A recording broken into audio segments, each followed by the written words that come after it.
Another beautiful edition of the Sport Buffet on your favorite online radio dial, Elegbete TV radio, and it's another beautiful Tuesday morning, and it's a privilege to be on the show today. As usual, my name is Emmanuel Sebastian, and I'm not alone in the studio. I have my favorite duo with me in the studio, and of course it's Tuesday. We do everything, you know, we talk from talking points from from what happened that went down during the weekend regarding Nigerian football, Nigerian footballers. But quite a lot happened. Nigerian players are upping up the tempo. When it comes to this season, as far as the season is concerned. Terry Murphy. It's had his best start to a season in France. A lot of players, living up to the standards as well. Moses Simon is doing his beat in France as well.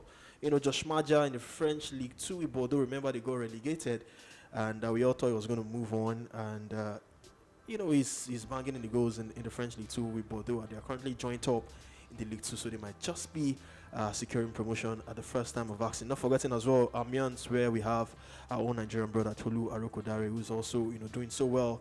It's great to see those two teams get promoted to the French Ligue 1 for next season. But I mean, like I said, Nigerian players are really, really up in the tempo for this season. Just before we move on the show, let me bring on my guys I have in the studio. On my usual left-hand side is Benedict Eki. Benedict with the head warmer today. What's up? How are you doing today? I just tried to go for something different, not really into the head warmer fashion, but but we missed you in the studio a lot. Yesterday, your Liverpool, we needed you, and you're also the luckiest man in the studio with your Niger players GPS, the Okocha's nephews, and the other player who did well this weekend, Cyril Dessas Cremoni, say although the team went down. First goal of the season, yeah. But come on, you are the luckiest man in this studio, right? If you talk about only the Okocha's nephew, you could just go 1 hour until the end. And yesterday, your Liverpool were missing. Maybe you'd have come for backup, but we didn't see. But we're glad that you're here. We'll come to that. We'll come to that very soon. We'll come to that on the show. I think you had me in mind coming to the show today, but we'll come back to that. No, you had me in mind. There's nothing you're going to say. You had me in mind coming to the show today. There was a today. plot yesterday after show up. Thank God I only come from on Eze Tuesdays. Patrick, Mr. Rafi. Remember the after show up from Eze Patrick, who was calling for him. No. Thank God. I'm only here on Tuesdays, Okay. so I'll continue with that for now. But I promise you, I will come back to that. Okay. We'll come back to that. But talking about Alex Iwobi, let me bring the elevator one of sport into this conversation briefly before we start the show. I mean, scoring your first goal of the season in the presence of your uncle, all smiles watching you play. I mean, but it's also just so sad to see that he was the one who gave the ball away for that United second goal. But I mean, we are not going to use that to take away the brilliant season he's been having. How does it feel like he will be scoring? Let's just briefly talk about it. He will be scoring in the presence of his uncle or coach.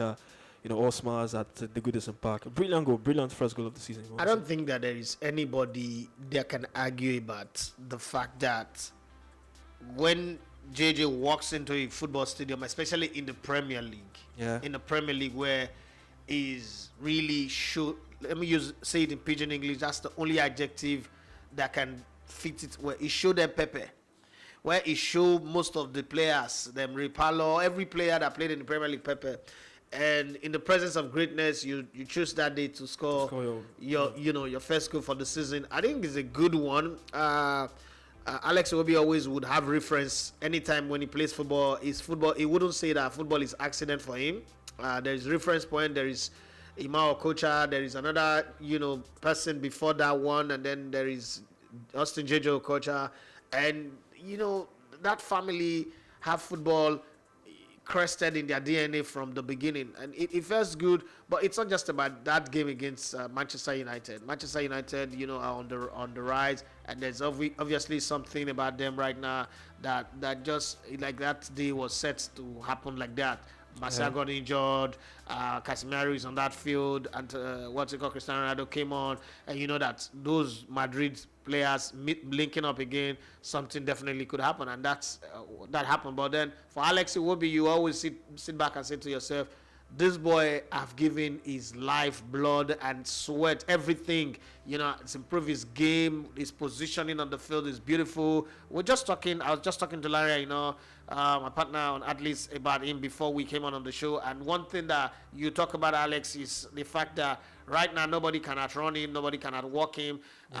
He doesn't have to dribble like JJ Okocha, but one of the things that you can't take away from him is his work rate, and then he's now understood his position on the field. Like, he could track back to go help defend, and he could also go forward, but he knows that central position in the midfield where he has to be the orchestrator of the game. It's not a Fabregas, but he is Alex Iwobi. He's no longer trying to be like anybody. He's not anybody want to be again. He's come into his own self, and he's a man of his own.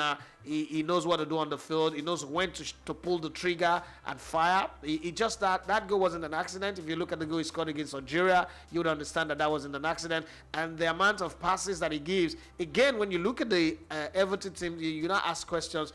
There are really not too many runners in front of Alex Iwobi like you would see for him in the national team of Nigeria. He doesn't have that much runners. Imagine if Alex Iwobi, and this is me asking for too much, but imagine if he was playing for a team that have a lot of runners in front of him, like the Arsenal team, the current Arsenal team, or probably even the Man City team or any other team. But unfortunately, when he chooses to lift up his game, he's an Everton player, and he's got to work with what he's got. But I think it's really raised his game by a million miles. I don't think there's one person in the world of football right now that will look at Alex Iwobi and then start analyzing him from a position of criticism or from a position of trying to talk him down. But rather, you look at him and you say, wow, especially knowing what he was doing before we got here, and you see from the back end of last season to this time, you say to yourself, this guy's improving leaps and bounds. And if that's the only achievement that Frank Lampard have achieved, you would give Frank Lampard credit, like, you are the one, take this. This is you. This is you 100%, because this guy's worked under